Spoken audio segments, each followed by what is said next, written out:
खानपुर विधायक उमेश कुमार और अधिकारियों द्वारा किए गए सिडकुल के उद्घाटन को भाजपा के वरिष्ठ नेता और पूर्व विधायक कुंवर प्रणव सिंह ने इसे अवैध करार दिया है। चैंपियन ने अपने कैंपस कार्यालय पर प्रेस वार्ता के दौरान कहा कि सिडकुल उनके प्रयास से बना है, जिसकी घोषणा उनके प्रयासों से मुख्यमंत्री पुष्कर सिंह धामी ने की थी और उन्होंने ही भूमि का अधिग्रहण कराया था। लेकिन इसी बीच कुछ भाजपा और कुछ विरोधी पार्टी के लोगों ने इसमें अवरोध पैदा किया, जिससे इस कार्य में विलंब होता चला गया। उन्होंने कहा वह इस बाबत सिडकुल के सभी अधिकारियों से भी मुलाकात कर चुके थे और उन्हें हर स्थिति से अवगत कराया था, लेकिन बड़ा दुर्भाग्य है कि विधायक द्वारा बिना पूजा पाठ के वहां से शिलान्यास कर दिया गया, जबकि मेहनत उनकी है। इसका अधिकार भाजपा की सरकार को है। मुख्यमंत्री ने भूमि का अधिग्रहण कराया, इस तरह से शिलान्यास करना पूरी तरह से अवैध है। चैंपियन ने कहा कि जल्द ही वह सिडकुल का शिलान्यास मुख्यमंत्री से कराएंगे। जल्द ही वह मुख्यमंत्री पुष्कर सिंह धामी से मिलकर इसके लिए समय लेंगे, ताकि पूरे विधि विधान और पूजा पाठ के साथ सिडकुल का शिलान्यास कराया जा सके।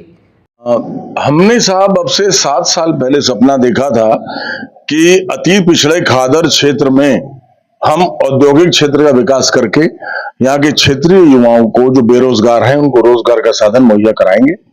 जैसे मैंने सन 2007 में बिरला टायर उद्योग लगवाया था, आदरणीय नरेंद्र तिवारी जी से बहुत विनम्र आग्रह किया था 2006 में, और लगभग 10,000 युवाओं को नौकरियां यहाँ पे स्थानीय और बाहर वालों को मिली थी। हमारा चेष्टा ये थी कि कम से कम 70% व्यक्तियों को जो रोजगार मिले वो उत्तराखंड के निवासी हों। इसी बात को लेकर के खादर क्षेत्र का सिडकुल जो श्री कृष्णपुर अथवा खानपुर का सिडकुल है, उसके लिए हम प्रयासरत रहे। 2019 में हमने तत्कालीन मुख्यमंत्री त्रिवेंद्र सिंह रावत जी से लक्सर के कार्यक्रम में, जब वो सम्राट मीर भोज की मूर्ति का अनावरण करने आए थे, मुख्यमंत्री घोषणा खानपुर के सिडकुल की करा ली थी। तदुपरांत हम प्रयास में लगे, लेकिन अवरोध उत्पन्न किए गए कि ये बड़े बड़े नेता हमारे ही प्रदेश के थे, मैं नाम नहीं लूंगा, हमारी पार्टी के भी थे और विरोधी भी थे, कि खानपुर तो जल प्लावन प्रभावित क्षेत्र है, वहां तो बाढ़ आती है, वहां कैसे उद्योग चलेंगे। IIT रुड़की को जहां सौंप दी गई, कई बार हम गए, हमने जांच को उसमें ठीक करवाया। तब जाकर के जब 2022 का विधानसभा चुनाव होना था, तो आचार संहिता जारी होने से मात्र एक दिन पूर्व हम बहुत आभारी हैं आदरणीय पुष्कर सिंह धामी जी मुख्यमंत्री जी के, कि हमारे आग्रह पर शासनादेश 2022 7 जनवरी को जारी किया गया। उसके बाद भी हम चुनाव ना जीते हों कोई बात नहीं, लेकिन युवाओं के सपने को साकार करने के लिए हम लगातार प्रयासरत रहे। और 2022 में भी मैं मुख्यमंत्री जी से मिला, मैंने कहा सिडकुल हेतु भूमि का अधिग्रहण किया जाए, अधिग्रहण के बाद भूमि की नौयत परिवर्तित की जाए। मैं पिछले वर्ष सिडकुल के MD श्री मीना और GM श्री राणा से जाकर के सिडकुल मुख्यालय में मिला और मैंने उनसे कहा कि भूमि का नौयत को परिवर्तित कर लिया गया है, इसके नक्शे बनाए जाएं और सरकार से धनराशि की डिमांड की जाए। वो सब कार्य पूरा हुआ और अब जाकर के सिडकुल जब पूर्ण हो गया है, तो वहां एक विधायक जी आए, उन्होंने JCB को बुला करके उसको सब पूजन बगैर पूजन किए ही वहां शुरू कर दिया। देखिए ये गलत बात है। देखिए हमने चेष्टा की है, मेहनत हमने की है 6-7 साल, ये सपना पूरा हुआ।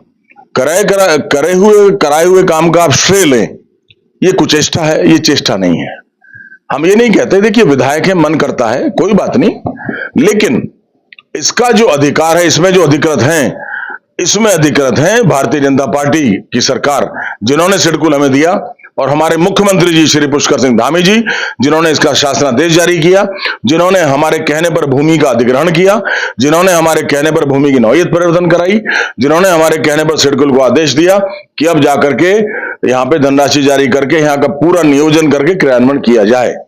तो ये हमें धृष्टता लगी, इस तरह से अवैध है। वैधता वो होगी, शिलान्यास क्या होता है, शिला का न्यास, जब पत्थर की शिला पे मुख्यमंत्री जी का नाम लिखा जाएगा और वो लगेगी, जब भूमि पूजन होगा, क्योंकि भूमि पर ही तो उद्योग स्थापित होंगे, बगैर भूमि पूजन किए तो वैसे ही अवैध हो गया है वो। तो ये कल की कार्रवाई अवैध है। हम शीघ्र ही माननीय मुख्यमंत्री जी का कार्यक्रम लेंगे और उसमें सिडकुल का विधिवत शिलान्यास किया जाएगा और लोकार्पण भी करवाएंगे।